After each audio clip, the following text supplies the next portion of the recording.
This podcast is recorded on the lands of the O'odham and the Yaqui peoples. Chogma, hello everybody.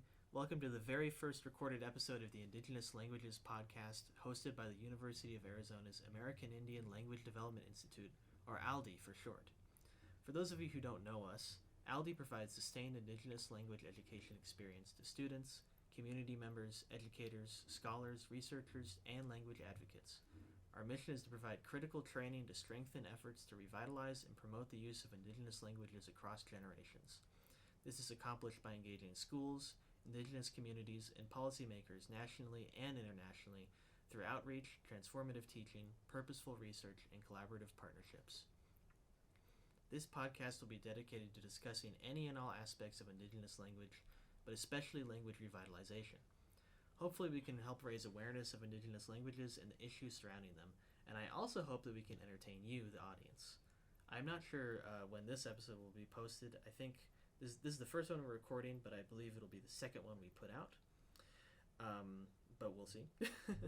Anyways, before we get started, allow me to introduce myself briefly. My name is Zion Smith, and I am a graduate assistant here at AILDI. I'm a citizen of the Chickasaw Nation of Oklahoma and a proud learner of the Chickasaw language. I'm also a linguist dedicated to the preservation of not just my own language, but all Indigenous languages. This passion is exactly what brought me here to Tucson, Arizona, to pursue a master's degree in Native American languages and linguistics, or as we like to call it, NAMA. And that brings me to today's guest, Dr. Wilson de Lima Silva, the director of the NAMA program. So first off, why don't you go ahead and introduce yourself, Wilson? Hi, Zion. Thank you for having me, and hi, everyone, listeners. My name is Wilson de Lima Silva.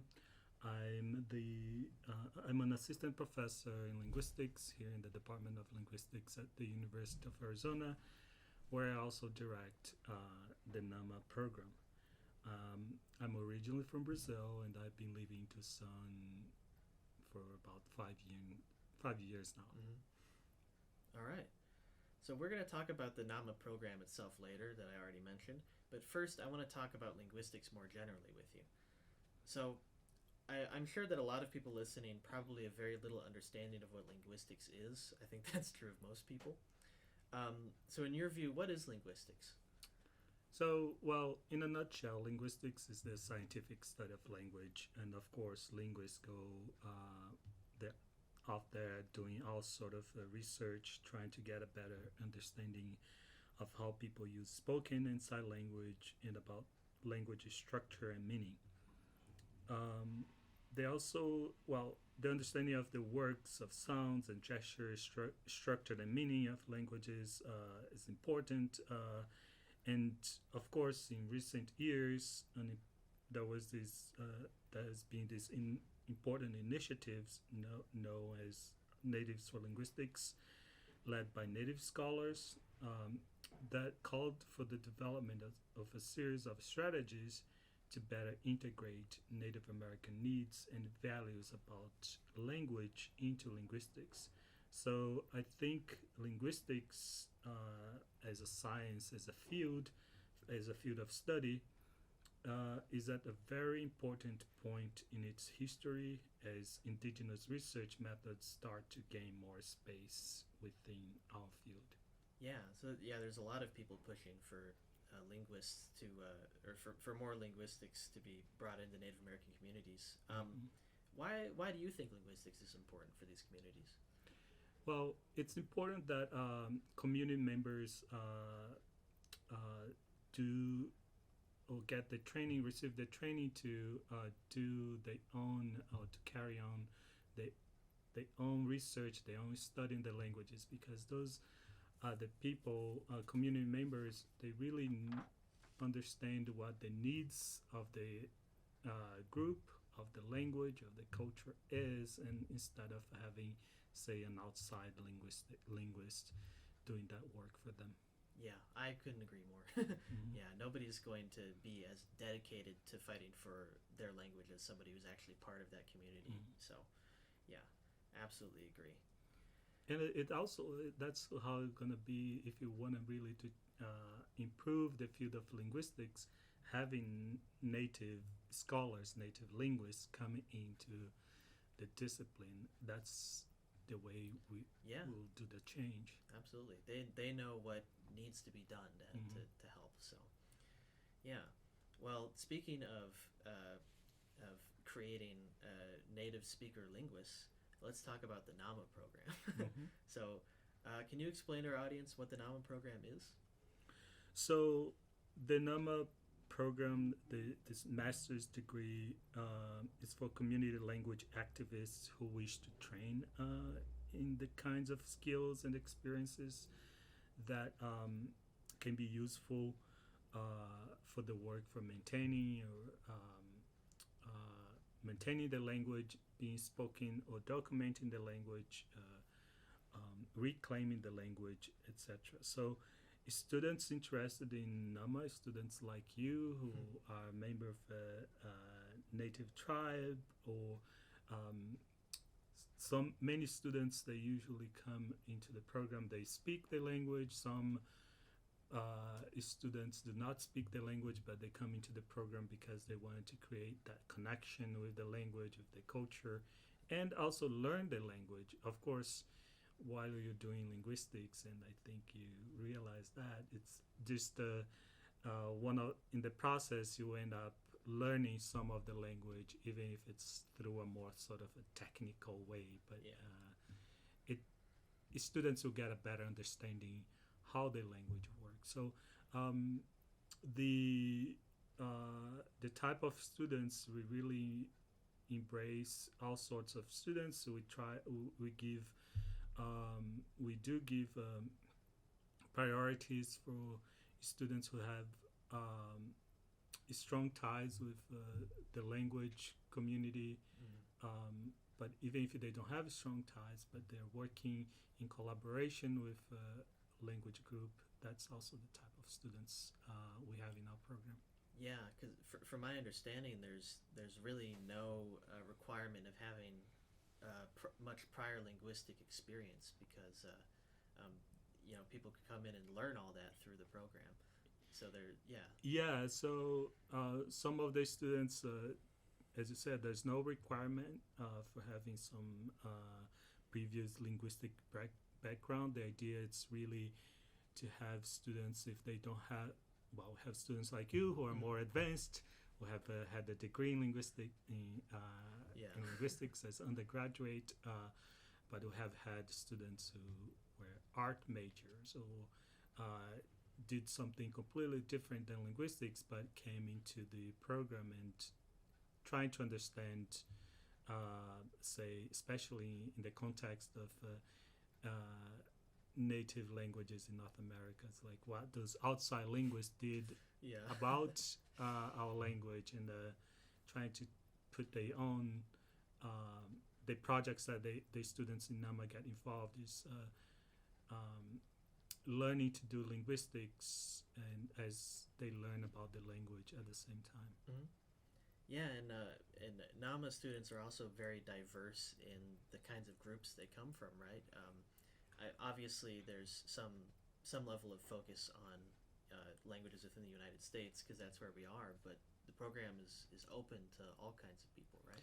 Yeah, more recently we have had students from South America and Central America. So the idea is really, and especially now with the decade of Indigenous languages, International Decade of Indigenous Languages, we really wanted to open the opportunity for any member of Indigenous groups or tribes to take advantage of a program like NAMA. Yeah, I think that's awesome. So, about how long does the program take to complete? It varies. Usually, students can finish the program in as early as 18 months. And those are usually the students who come in with some background, but students who do not come in with linguistic background, they might take a little longer, maybe 2 years. But it varies, and I think the great things that we're seeing these days is like many students, they start with NAMA and then they go in to do PhD either here or elsewhere. So yeah, that's awesome. Well, that was going to be my next question is what sorts of things have NAMA alumni gone on to do with their experience? So many students they go back either to work in the with their tribes. If they some tribes, as you know, they have their own language departments and or colleges or some other institutions. So students with that training at NAMA, they can go back, work with the community. Um, Many young students, or I would say in the last couple of years, many students they have chosen to go into pursuing a PhD in linguistics or other fields, as computational linguistics or psychology or language education. So the NAMA start to be like this sort of base for what students go on to do a more advanced degree as a doctorate degree. Yeah, that sounds like you can get a lot out of this degree. Yeah. So if it sounds interesting to you, advise you to look up some more information on it. So what would you in your mind, what do you think really sets NAMA apart from other similar programs? I think one of the great things about the NAMA, well, the University of Arizona is located in the Tohono O'odham traditional homelands, and they'll have 22 tribes in Arizona, and of course we have AILDI, that students at NAMA, they have the opportunity to get involved in projects with those communities AILDI collaborate with, and it's a unique experience that I don't think, at least I don't know, like you probably can get somewhere else, but in here we have AILDI as a partner, and AILDI has been around for 40 years, so it really sets NAMA apart from any other program that I know. Yeah, well, speaking of AILDI, who is us, of course, there's a car honking outside. Sorry to all the listeners. I was going to say, from my understanding, it's required for all NAMA students to participate in the AILDI summer session. Yes. Is that right? So yeah, usually NAMA, one of the requirements for NAMA students is that they either attend the the AILDI summer session either in the summer prior to the fall semester or in the summer after the spring semester in the second year. So NAMA students have this opportunity of doing AILDI, but they have to do it, and it's one of the parts of the NAMA program that sets us apart. From definitely. It's definitely a highlight of the program for sure. So if all of that sounds really cool to you, you might want to consider applying to the NAMA program. So for any of our listeners, if they wanted to apply, what would they need to do? So I would suggest that you go online at the linguistics.arizona.edu/NAMA, and we have our information there on how to apply. And of course, we have